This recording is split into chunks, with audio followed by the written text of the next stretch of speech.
Prepare-se para mergulhar em uma das passagens mais intrigantes e debatidas da Bíblia. Gênesis capítulo 6. Uma história que fala sobre a corrupção da humanidade, a dor de Deus e o início de um novo capítulo para a criação. O que realmente aconteceu antes do grande dilúvio? Quem eram os misteriosos filhos de Deus e as filhas dos homens? E qual o significado disso para nós hoje?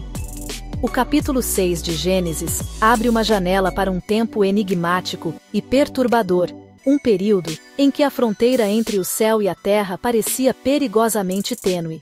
O texto nos fala de filhos de Deus que se encantaram com as filhas dos homens, uma união que resultou em uma descendência de gigantes e precipitou uma espiral de violência e corrupção. Este é um dos trechos mais debatidos e misteriosos de toda a Escritura Sagrada. Ele nos obriga a parar e questionar: quem eram essas figuras? Que tipo de sociedade existia antes do dilúvio? A complexidade deste cenário serve como pano de fundo para a decisão divina mais drástica já registrada: a destruição de quase toda a vida na Terra. A narrativa que se desenrola não é apenas a crônica de um desastre natural. É, acima de tudo, uma história sobre o coração de Deus e o coração do ser humano. De um lado, vemos a tristeza profunda de um Criador que se arrepende de ter feito a humanidade, observando a constante inclinação de seus pensamentos para o mal. Do outro, testemunhamos a maldade humana, atingindo um ponto de saturação, onde a violência enchia a terra, e cada caminho se corrompia. Neste cenário de desolação universal, uma luz solitária brilha. Noé, porém, achou graça aos olhos do Senhor. Gênesis 6, versículos 1 a 4, nos apresenta um cenário intrigante.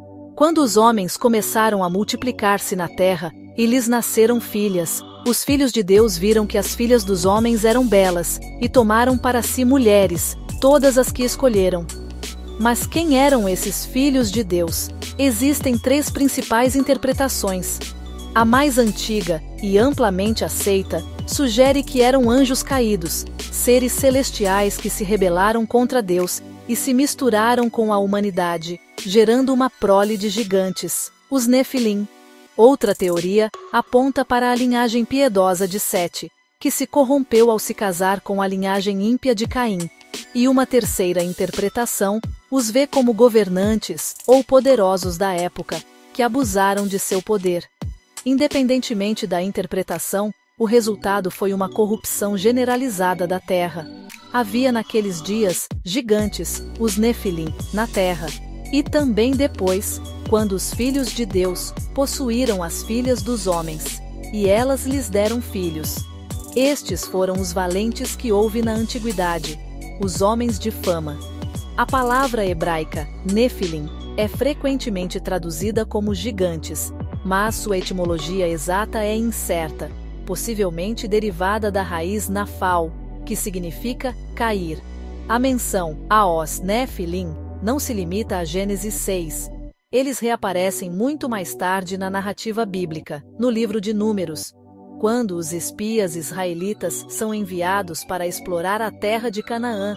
Eles retornam com um relatório aterrorizado, afirmando ter visto os descendentes de Anak, que eram da linhagem dos Nefilim. E também vimos ali gigantes, filhos de Anak, descendentes dos gigantes.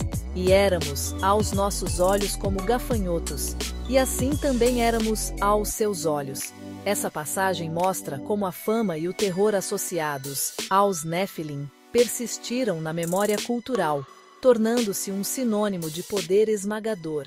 A figura dos Nefilim serve como um poderoso símbolo da degeneração do mundo antes do dilúvio. Eles personificam a violência, a arrogância e a desordem que levaram Deus a intervir de forma tão drástica. Um completo oposto do caráter humilde e justo que Deus procurava em figuras como Noé. O versículo 5 é, sem dúvida, um dos mais tristes e contundentes de toda a Bíblia. E viu o Senhor que a maldade do homem se multiplicara sobre a terra, e que toda a imaginação dos pensamentos de seu coração era só má continuamente.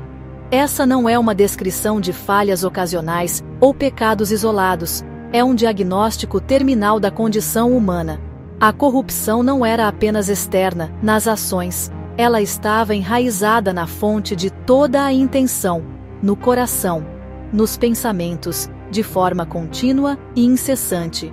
A linguagem usada para descrever a reação de Deus é profundamente antropomórfica e comovente. O versículo 6 diz: Então, arrependeu-se o Senhor de haver feito o homem sobre a terra, e pesou-lhe em seu coração.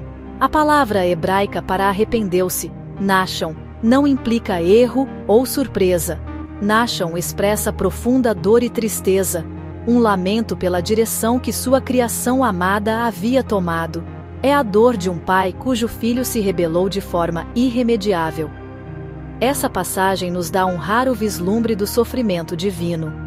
Mostra que Deus não é um observador distante e apático, mas um Criador intimamente envolvido e afetado pela condição de suas criaturas.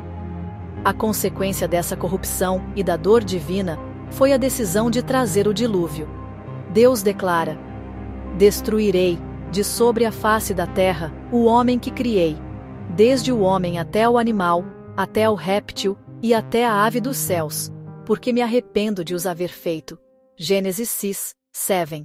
A justiça divina exigia resposta à maldade que havia saturado a terra.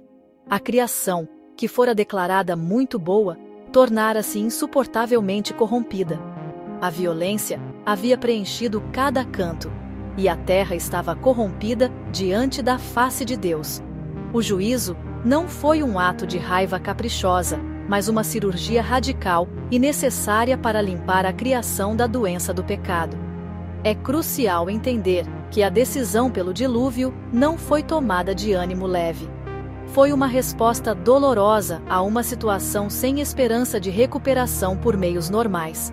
A humanidade havia corrompido seu caminho a tal ponto que a própria estrutura da criação estava comprometida.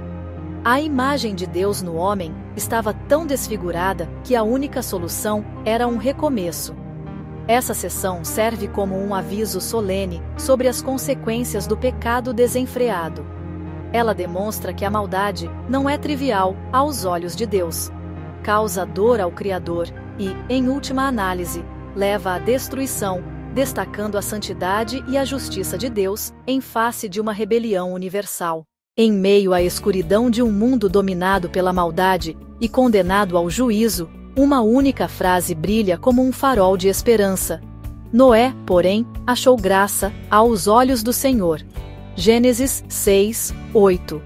Esta é a primeira vez que a palavra graça, shem, em hebraico, aparece na Bíblia. A graça não é algo que Noé conquistou por mérito próprio, mas um favor imerecido que Deus estendeu a ele.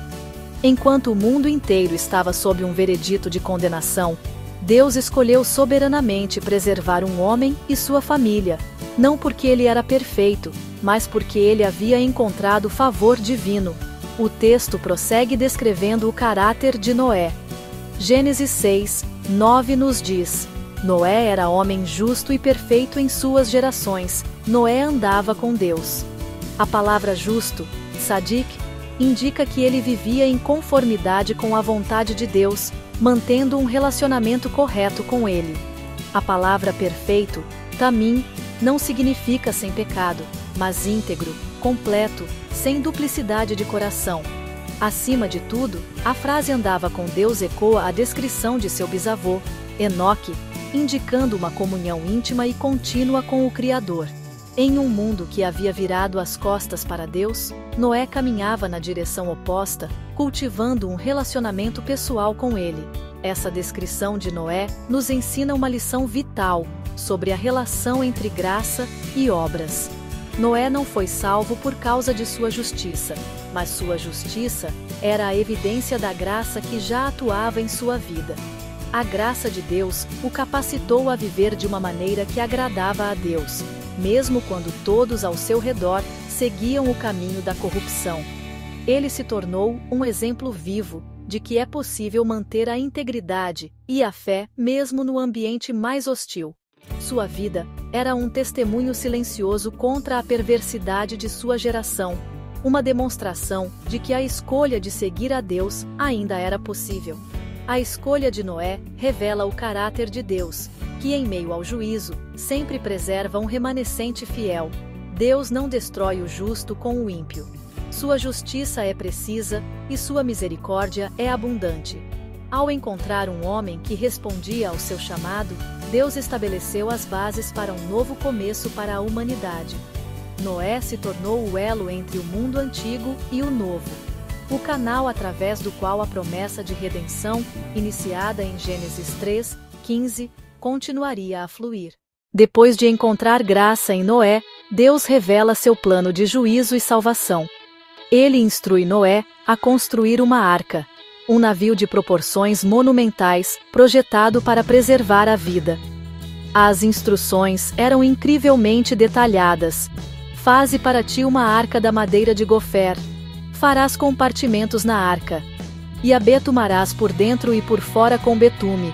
Gênesis 6:14. Deus especificou as dimensões exatas: 300 côvados de comprimento, 50 de largura, 30 de altura, bem como a necessidade de um telhado, uma única porta lateral e 3 andares. Este não era um projeto simples, era uma tarefa monumental que exigiria fé, esforço e perseverança extraordinários. A construção da arca foi o maior teste da obediência de Noé. Ele recebeu uma ordem que desafiava toda a lógica e experiência humana. Ele vivia em uma época em que, possivelmente, a chuva como a conhecemos nem existia em tal escala.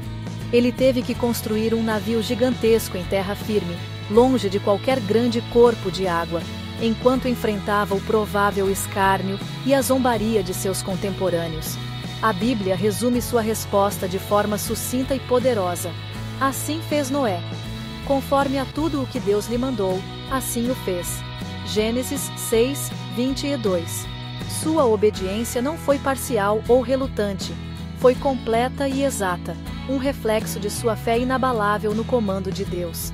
A arca era mais do que apenas um barco. Ela era um símbolo tangível da graça e da provisão de Deus. Enquanto o mundo se afundava na violência e na corrupção, a construção da arca era um sermão silencioso, uma pregação diária sobre o juízo iminente e a oferta de salvação. Cada martelada, cada tábua de madeira colocada no lugar, era um testemunho da seriedade da palavra de Deus e uma oportunidade para que outros se arrependessem. A arca representava a única porta de escape.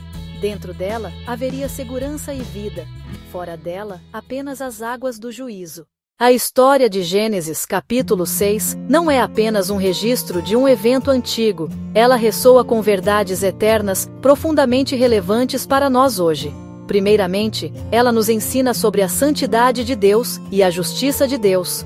O relato demonstra que Deus não é indiferente ao pecado.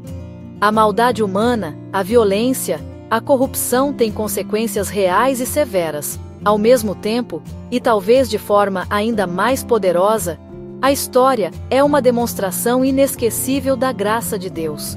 No exato momento em que a humanidade merecia a aniquilação total, Deus providenciou um meio de salvação. Noé, porém, achou graça, é o ponto central de toda a narrativa.